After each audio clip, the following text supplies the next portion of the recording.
morning, everybody. I hope you're doing well. I wanted to start out with a little announcement that we are going to continue virtually throughout February. And then our goal is to try to meet in person in March. Okay, so we're going to continue virtual throughout February, and then hopefully in March we can gather together. Also, I'd like to try to set up our own classroom space, so that's going to be something that we're going to be working on in the next couple weeks, and then hopefully it will be ready by March. Let's begin with our prayer journals, like we always do, and I hope that this is something that's fun for you, and I hope that it's educational also. Last week I had kind of an aha moment that something that Angela had in her prayers was something that was also in mine, so it was kind of neat to see how that coincided with each other. My prayer session this time was prayer for our church, pray for our congregation, that we remain safe, but a lot of it was a prayer for our country. So I had, just pray for America, and then just kind of listed out some of the things that I was praying about. God has a plan. God will see us through. God will always be the way, the truth, and the life. God will make it possible. God will be our strength, and all eyes to Him. So I thought that was kind of neat, just different things that come out in your prayers and different things that happen when you're speaking to God. And God has a plan. We don't know what it is, but He's got a plan that we can have some faith and some hope in. Okay, so let's do a recap of chapter 4. That's where we left off last time. So in chapter 4, Moses is speaking to God and basically begging God to please send somebody else to speak to the Pharaoh, because God has a task for him. This is what God wants him to do. Moses doesn't think that he is sophisticated enough to speak to Pharaoh or the leaders. He doesn't think that he knows the words. He's not a good speaker. And he says, please, Lord, send somebody else. So God's reasoning with Moses, and he says, fine, your brother's coming down, Aaron's coming down. Aaron will go with you. He's a good speaker. He can talk with you so that you both can deliver my message, basically. All right, now, we kind of ran into a weird type of chapter in Exodus 4, and all of a sudden, Moses packs up his wife, he packs up his sons, and they're going to stay at a lodging place.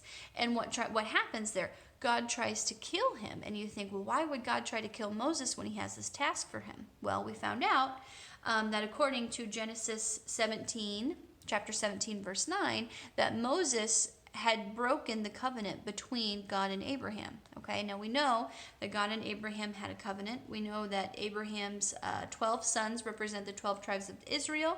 We know that God's covenant with Abraham is that they'd be numerous. We know that Moses descends from the tribe of Levi, so he too is a Hebrew, and Moses broke the covenant.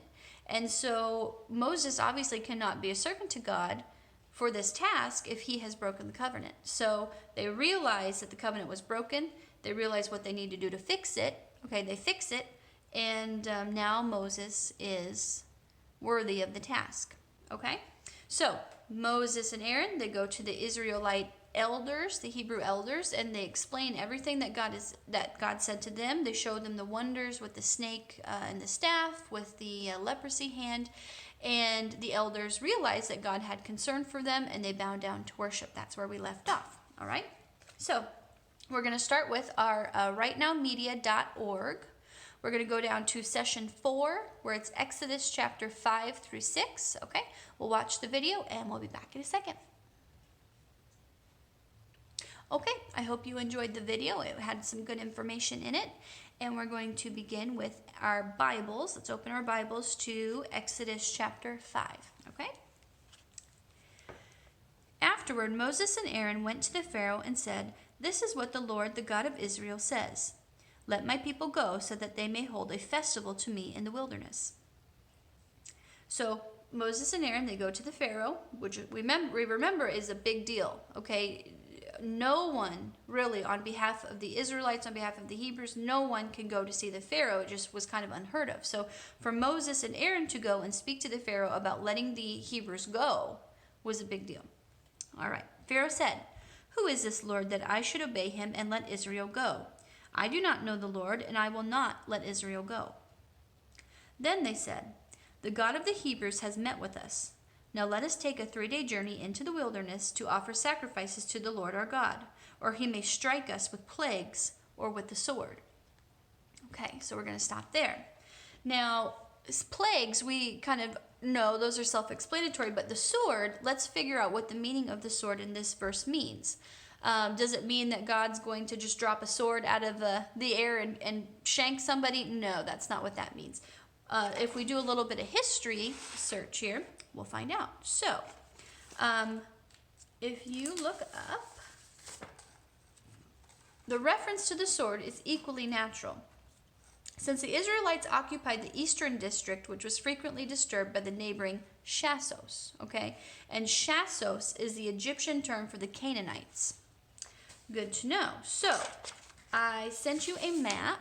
Okay, looks like this.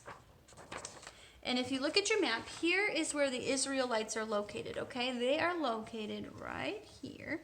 And here is where the Canaanites are located. Now, it says Egypt was very open to invasion on the eastern frontier, and the brunt of an invasion in this quarter would fall upon the Hebrews. If you look at your map, we see on the left-hand side where the Hebrews were, and on the right-hand side, we see where the Canaanites were. The Canaanites are also known as Shassos, and they invaded Egypt often. So this is the meaning of the sword here. Okay, so it doesn't necessarily mean that the sword's gonna, fall out of the sky. What they're referring to is an invasion from their enemy, which is the Canaanites, which happen often. Okay. Alrighty. Let's continue with verse 4. But the king of Egypt said, Moses and Aaron, why are you taking the people away from their labor? Get back to your work. Then Pharaoh said, look, the people of the land are now numerous, and you are stopping them from working. I just thought that was kind of an interesting tidbit in this verse, how the Pharaoh says, look, the people are numerous, which we know that was part of the covenant that Abraham had with God, is that God would make the people fruitful, he'd make them numerous. Okay, so they're numerous, but what's lacking? I think we're going to find out. Okay, verse 6. That same day, Pharaoh gave this order to the slave drivers and overseers in charge of the people. You are no longer to supply the people with straw for making bricks. Let them go and gather their own straw, but require them to make the same number of bricks as before. Don't reduce the quota. They are lazy, that is why they are crying out. Let us go and sacrifice to our God. Make the work harder for the people so that they keep working and pay no attention to lies. So I think we kind of find a little bit of truth in that very last verse. Make the work harder for the people so that they keep working and pay no attention to lies. So I think here, Pharaoh's a little bit shaken by this, okay? All of a sudden, somebody's sticking up for the Hebrews, okay? And the Hebrews have this God, and Moses and Aaron are saying, look, we need to go get these people out to worship our Lord. He's a little bit shaken up about this because, like I said, it was a big deal for somebody to speak on behalf of the Hebrews. So he's a little bit worried, and I think he's trying to make it harder for a reason. He says, make it so that they keep working and pay no attention to lies. Maybe he's worried that with everything that Moses and Aaron have said to the elders and to the Hebrews, that they're going to kind of get smart here. Let's continue.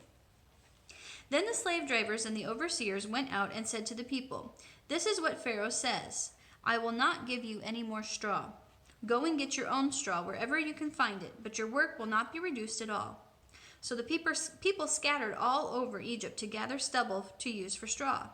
The slave drivers kept pressing them, saying, complete the work required of you for each day, just as when you had straw. And Pharaoh's slave drivers beat the Israelite overseers they had appointed, demanding, why haven't you met your quota of bricks yesterday or today as before? Okay, so they're implementing this new harsh labor, even worse than what it was before. Okay, now before, they would have the Hebrews make bricks, okay, for building, obviously. Now, Pharaoh says, before he used to supply them with straw to make the bricks. Now he's saying, go find your own. You go out there, waste your time finding this straw. Once you come back, you make the same amount of bricks as you did before. Now, obviously, he knows that they can't do that. They know that, the same quota, that's not going to happen. So what they're doing is they're making it even worse for the elders and the overseers, and they're beating them and saying, why aren't you making your quota? Well, hello. Obviously they can't, but that was all part of the plan. So let's continue with verse 15. Then the Israelite overseers went and appealed to Pharaoh. Why have you treated your servants this way? Your servants are given no straw, yet we're told, make bricks. Your servants are being beaten, but the fault is with your own people. Pharaoh said, lazy, that's what you are, lazy. That is why you keep saying, let us go and sacrifice to the Lord. Now get to work. You will not be given any straw, yet you must produce your full quota of bricks. Verse 19. The Israelite overseers realized that they were in trouble when they were told, you are not to reduce the number of bricks required of you for each day. When they left Pharaoh, they found Moses and Aaron waiting for them. And they said, may the Lord look on you and judge you. You have made us obnoxious to the Pharaoh and his officials and have put a sword in their hand to kill us. Okay, now in this last verse where it says, you have made us obnoxious to the Pharaoh and his officials and have put a sword in their hand to kill us. Do they really mean that they have a sword and they're going to kill him? Again, no. What this means is that they've given, Aaron and Moses have given the Pharaoh a reason to make it worse for the Israelites. That's what they're talking about there. So in this chapter, that's the end of chapter 5, by the way. So in this, oh no, I'm sorry. It is not. Let's continue. Moses returned to the Lord and said, why, Lord, why have you brought trouble on this people? Is this why you sent me? Ever since I went to Pharaoh to speak in your name, he has brought trouble on this people, and you have not rescued your people at all.